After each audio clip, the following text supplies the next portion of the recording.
بسم اللہ الرحمن الرحیم۔ محترم ناظرین السلام علیکم۔ آج میں اللہ سبحانہ تعالیٰ کا نام المقیت لے کر آپ کی خدمت میں حاضر ہوئی ہوں۔ المقیت، روزی پہنچانے والا۔ اللہ سبحانہ تعالیٰ اپنی تمام مخلوق کو رزق، روزی، توانائی عطا کرنے والا ہے۔ اللہ تعالیٰ نے اپنی تمام مخلوق کے لیے رزق پیدا کیا۔ کوئی جاندار ایسا نہیں کہ جس کو اس نے رزق فراہم نہ کیا ہو۔ قرآن مجید میں اللہ تعالیٰ فرماتے ہیں، زمین میں چلنے والا کوئی جاندار ایسا نہیں جس کا رزق اللہ کے ذمہ نہ ہو۔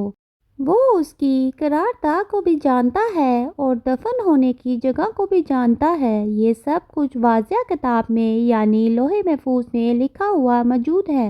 یعنی ایک طرف اللہ نے اپنی مخلوق کو پیدا کیا، انسان، حیوانات، کیڑے مکوڑے، سمندر کے اندر کی مخلوقات، پھر ان کی ضروریات مختلف بنائی اور ان تمام ضروریات کو پورا کیا۔ پھر اسی طرح مخلوق پیدا کی وہ جو زمین پر بظاہر چلتے ہوئے نظر نہیں آتی ہیں، لیکن اس نے خود اس کی تخلیق کا ذکر فرمایا۔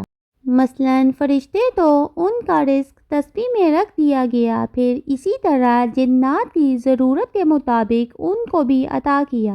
یعنی کوئی جاندار ایسا نہیں جو رزق سے محروم ہو، ہر ایک کی ضرورت اللہ تعالیٰ نے پوری کی۔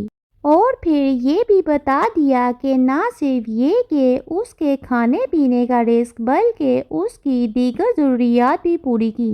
دیگر ضروریات میں اہم ترین ضرورت انسان کا ٹھکانہ ہوتا ہے، اس کا گھر ہوتا ہے، اس کے رہنے کی جگہ ہوتی۔ اور نہ صرف یہ کہ انسان کے لیے بلکہ جتنے بھی جاندار ہیں ان سب کے لیے اللہ تعالیٰ نے رہنے کے لیے بھی بہترین انتظام کیے۔ کوئی مخلوق پہاڑوں میں رہ رہی ہے، کوئی جنگلوں میں، کوئی درختوں میں گھونسلے بنا کر رہتے ہیں، کوئی کسی اور جگہ پر۔ ہر ایک کا یہ انتظام بھی موجود ہے۔ پھر مرنے کے بعد اس کو کہاں کہاں سمانا ہے اس کا بھی انتظام اللہ سبحانہ تعالیٰ نے خود کر رکھا ہے۔ اور فرمایا یہ سب کچھ ایک کتاب میں لکھ رکھا ہے، یعنی ہر چیز ایک پوری پلاننگ کے ساتھ ہو رہی ہے۔ اور اس سے پہلے کہ اللہ تعالیٰ انسان اور ساری مخلوقات کو پیدا کرتا، اللہ تعالیٰ نے ان تمام چیزوں کا مکمل ریکارڈ اپنی کتاب میں لکھوا دیا۔ پھر اسی طرح اللہ تعالیٰ نے رزق کے معاملے میں بعض کو بعض پر فضیلت بھی عطا کی ہے، یعنی کچھ لوگوں کو زیادہ دیا اور کچھ کو کم دیا۔ بظاہر دیکھنے میں یوں لگتا ہے جن کو زیادہ ملا ہے شاید اللہ تعالیٰ ان سے بہت راضی ہے، اور جن کو نہیں ملا اللہ تعالیٰ ان سے ناراض ہے۔ ایسا ہرگز نہیں۔ اللہ تعالیٰ نے بعض لوگوں کو دے کر آزمایا ہے اور بعض لوگوں کو نہ دے کر آزمایا ہے۔ بعض اوقات ہم دیکھتے ہیں کہ اس کے نافرمان بندوں کو بہت کچھ ملا ہوتا ہے اور دوسری طرف اس کے فرمانبرداروں کے لیے 2 وقت کا کھانا بھی محال ہوتا ہے۔ اس میں کیا حکمت ہے یہ بھی وہی بہتر جانتا ہے۔ اللہ تعالیٰ فرماتے ہیں، اور اللہ نے تم میں سے بعض کو بعض پر رزق پر فوقیت بخشی ہے، یعنی یہ تقسیم اللہ تعالیٰ کی ہے۔ بس وہ لوگ جنہیں فوقیت دی گئی ہے، جنہیں زیادہ دیا گیا ہے، کسی صورت اپنا رزق کو اپنے غلاموں پر لٹانے والے نہیں، کسی اور کو دینے والے نہیں، جن کے مالک ان کے دائیں ہاتھ ہیں، یعنی جو ان کے کنٹرول ہیں کہ وہ اس میں برابر ہو جائیں، تو کیا وہ اللہ کی نعمت کا انکار کرتے ہیں؟ یعنی اللہ سبحانہ تعالیٰ کے ساتھ پھر وہ دوسروں کو شریک کیوں ٹھہراتے ہیں؟ تو توحید میں سے ایک بات یہ بھی ہے کہ انسان اپنے رزق کا مالک اللہ ہی کو سمجھے اور پھر جواباً اسی کا شکر گزار ہو۔ اور جہاں تک رزق کی کمی پیشی کا تعلق ہے تو یہ فیصلے اللہ سبحانہ تعالیٰ کے ہاتھ میں ہیں۔ ہم دیکھتے ہیں صحابہ کرام جو نبی کریم صلی اللہ علیہ وسلم کے قریبی ساتھی تھے، بعض اوقات ان کی ہجرت کی وجہ سے اور جنگ کی وجہ سے معاشی حالات مدینہ کے خاص طور پر بہت خراب ہو جاتے تھے۔ ایسے میں اللہ سبحانہ تعالیٰ نے ان لوگوں کو جان اور مال اور بھوک کے ساتھ آزمایا۔ قرآن مجید میں اللہ تعالیٰ فرماتے ہیں کہ ہم ضرور بضرور تم کو آزمائیں گے، خوف سے، بھوک سے، مال سے اور جانوں کی کمی سے اور پھلوں کی کمی سے۔ تو خوشخبری ہے صبر کرنے والوں کے لیے، جب انہیں کوئی مصیبت آتی ہے تو اللہ ہی کو یاد کرتے ہیں کہ ہم اللہ کے ہیں اور اسی کی طرف لوٹ کے جانے والے ہیں۔ اللہ تعالیٰ نے دنیا میں انسان کو امتحان کے لیے بھیجا ہے، تو اس کا امتحان رزق میں کمی بیشی کے ساتھ بھی ہوتا ہے۔ عبداللہ بن مسعود فرماتے ہیں کہ اللہ کے رسول صلی اللہ علیہ وسلم نے اپنے صحابہ کرام کے چہروں پر بھوک کے آثار دیکھ کر فرمایا، خوش ہو جاؤ، بس ان قریب تم پر ایک زمانہ آنے والا ہے کہ تم میں کسی ایک پر صبح و شام سرید کے پیالے پیش کیے جائیں گے، یعنی تمہیں رزق میں بہت وسعت مل جائے گی۔ انہوں نے عرض کیا کہ اللہ کے رسول، کیا ہم اس دن بہتر ہوں گے، یعنی وہ ہمارے لیے اچھے ہوں گے کہ آج کے اچھے ہیں؟ آپ صلی اللہ علیہ وسلم نے فرمایا، بلکہ آج تم اس دن سے بہتر ہو، یعنی تمہاری ایمانی حالت، تمہاری اخلاقی حالت اور تمہاری قدر و قیمت آج زیادہ ہے، اگرچہ تمہارے کھانے کو پورا رزق نہیں۔ تو اس سے یہ بھی پتہ چلتا ہے کہ صرف انسان کی خوش قسمتی اس کے پاس زیادہ کھانے پینے کا سامان ہونے سے نہیں ہوتی، بلکہ ایمان بھی رزق ہے جو اللہ تعالیٰ انسان کو عطا کرتا ہے۔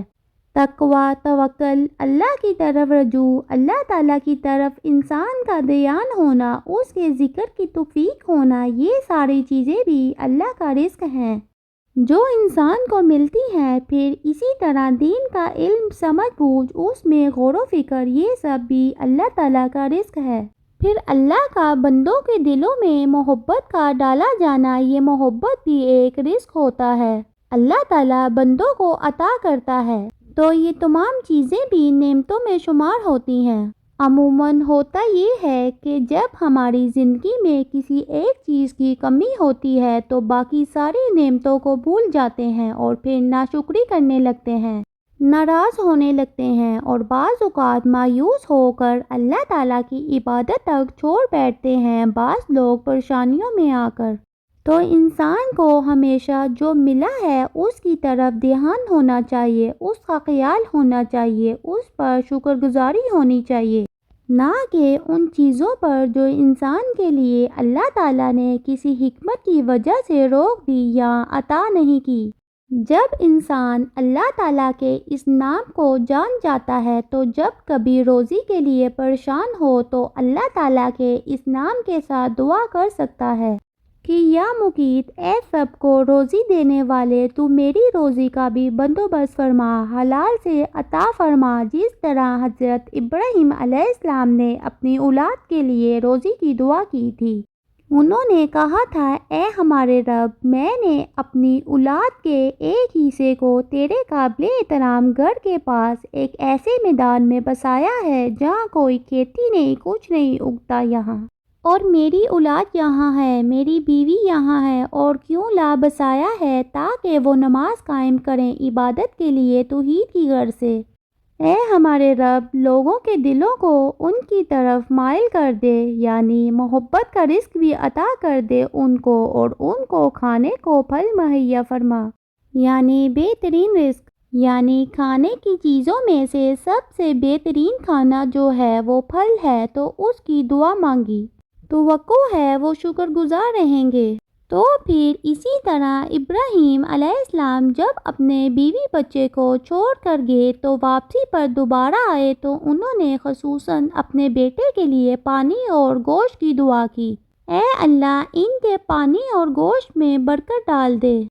پھر اسی طرح بہترین اور برکت والے رزق کی دعا کرنی چاہیے اور پھلوں میں بہتر کی دعا۔ نبی کریم صلی اللہ علیہ وسلم فرمایا کرتے تھے، اے اللہ، ہمارے لیے ہمارے پھلوں میں برکت عطا فرما، ہمارے لیے ہمارے مدینہ میں برکت عطا فرما، ہمارے لیے ہمارے ناپ تول کے پیمانے میں برکت عطا فرما۔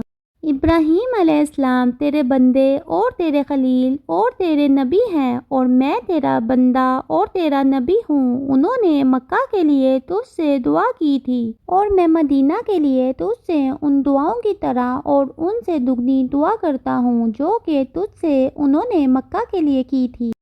پھر آپ صلی اللہ علیہ وسلم چھوٹے بچے کو بلا کر اسے یہ پھل دے دیا کرتے تھے، یعنی جب پھل دیکھتے تھے نیا اترتا تو اس وقت آپ یہ دعا پڑھتے۔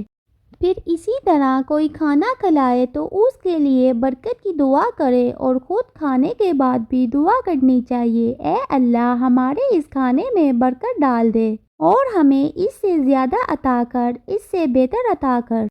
اللہ تعالیٰ سے دعا ہے وہ ہمیں حلال رزق عطا کرے اور ہمیں اپنی کسی ایسی آزمائش میں نہ ڈالے جس سے ہمارے ایمان کو خطرہ لاحق ہو۔